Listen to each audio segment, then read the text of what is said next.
Top of the morning, everyone. My name is Tshidi. I'm back with another video, and I'm coming to you directly from Switzerland. As I mentioned, I'm in my lovely quarantine spot, so this will be my home for the next 9 days before I get to go see my family. But as I promised, I'm here to actually make sure that I share as much of my views as possible. And so please don't forget to subscribe.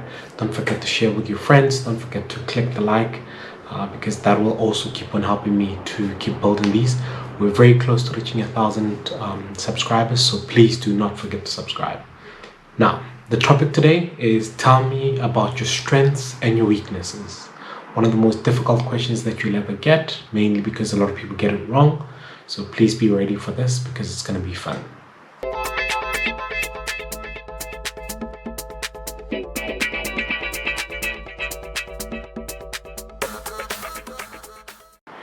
Strengths and your weaknesses.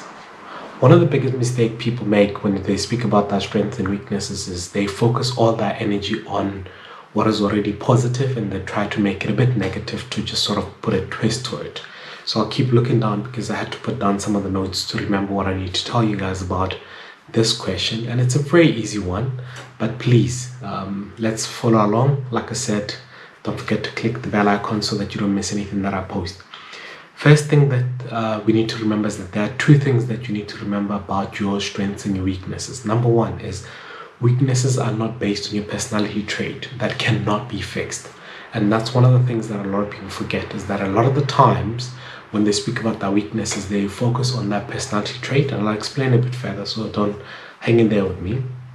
And then a weakness is also not a strength in disguise. So it's not some of your strengths that you disguise as a weakness and then you turn around and say, this is basically how I'm doing it.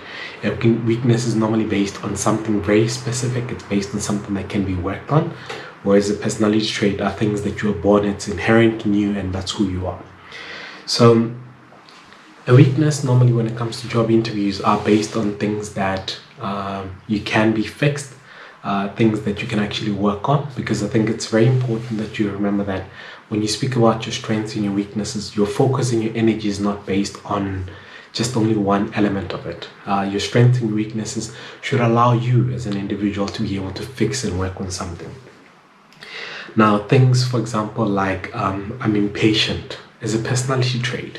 It is definitely not a weakness. And if you're impatient, there's not much that you can actually do. You can keep trying to work on that, but that's a personality trait that you cannot necessarily always fix. So you need to actually be able to focus on your personality trait on a separate thing, but it's got nothing to do with the work and the ability to actually deliver on the work that you currently have. So that's one thing that we need to remember, is that you don't focus your energy on something that's based on your personality and who you are, and then try and turn that into a weakness that you're working on. And as I said,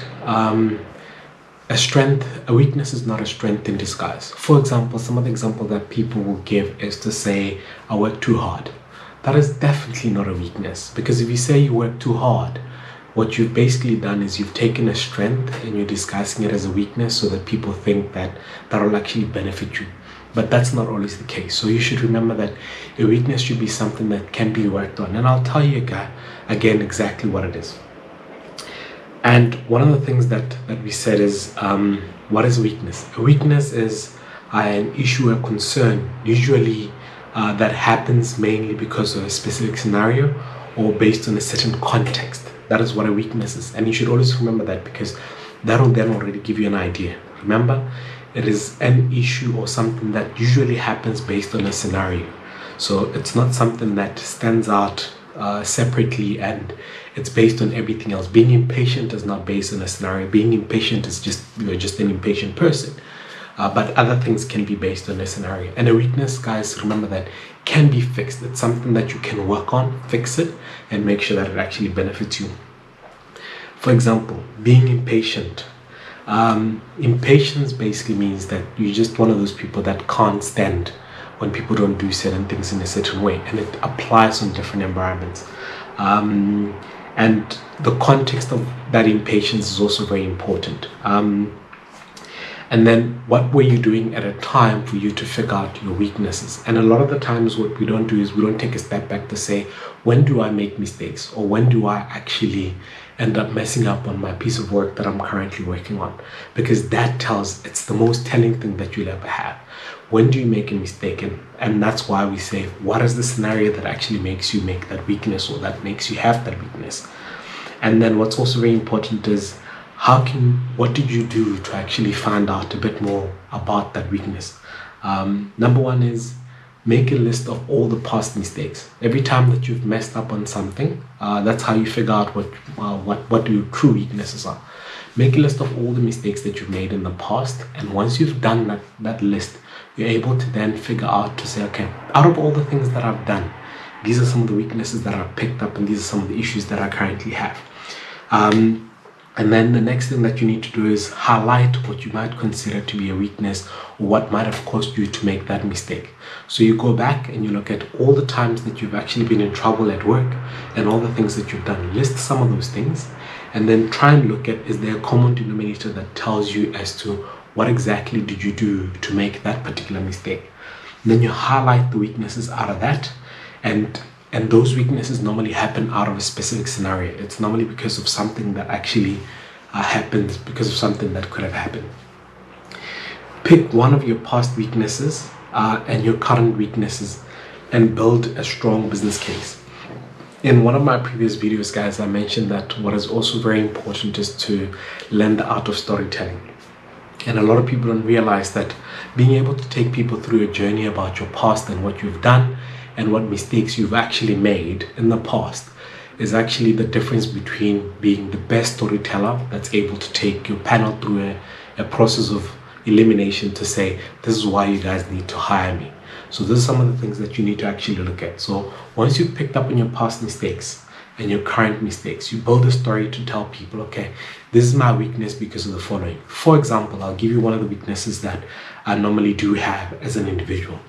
One of the biggest weaknesses that I currently have is the fact that under a lot of pressure, what normally happens is I make silly mistakes. I make mistakes where it could be an error in the typing. I tend to not read all the stuff, mainly because, the context of what I need to do at a particular time, it's forcing me to run through processes, forcing me to run through things.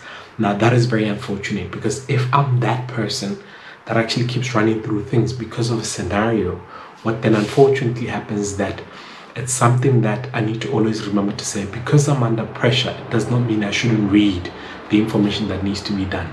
So it is very important that you identify that for yourself, and you say, going forward, what am I going to do to make sure that I fix that? Now, what is not a weakness is my bulldozer tendencies, where I sometimes just push through things because I need things to be done. Now, that is a personality trait that needs to be fixed, and it needs to be worked on very differently. So what a lot of people tend to do is they take that and they make that to be their weakness, and it's not. So it is very important that you put it separately, to remember that me being able to say, I want this and I want this now, is a personality trait that can be worked on separately, and it's definitely not a weakness. It is something that I need to work on in my time and make sure that I build on that. Whereas if I make mistakes in how I send information back, how I respond to people, if I make mistakes on some of the areas where I end up leaving out some of the data that I need to actually provide, the moment I do that, that then becomes a weakness, because then what I'm definitely then doing is I'm building on something that I shouldn't actually be working on. So as I mentioned earlier, guys, it is very important that you highlight a few things for yourself, and you need to then understand what a weakness is. Number one, remember the following. Number one is that a weakness is not a personality trait that can be fixed and can be worked on. A weakness is something very separated, something based on a context of an environment. It could be pressure, it could be deadlines, it could be just about anything else, but a weakness is based on that. Number two, a strength in disguise is definitely far from being a weakness. So don't take your strengths and then flip them around and say that is a weakness, because what then happens is that you then end up trying to generate this idea that says you are still very good, it's just you make a mistake here and there. So as I promised, guys, once again, please don't forget to subscribe, don't forget to click the bell icon, and I'll keep sharing some of these videos. But this can only happen with your help. So the more you share, the more you tell your friends about it, the more I'll be able to actually continue doing more of these videos, Thank you very much. Once again, top of the morning with Tshidi, and thank you so much for actually spending time to watch this video. Have an awesome day. Thank you very much.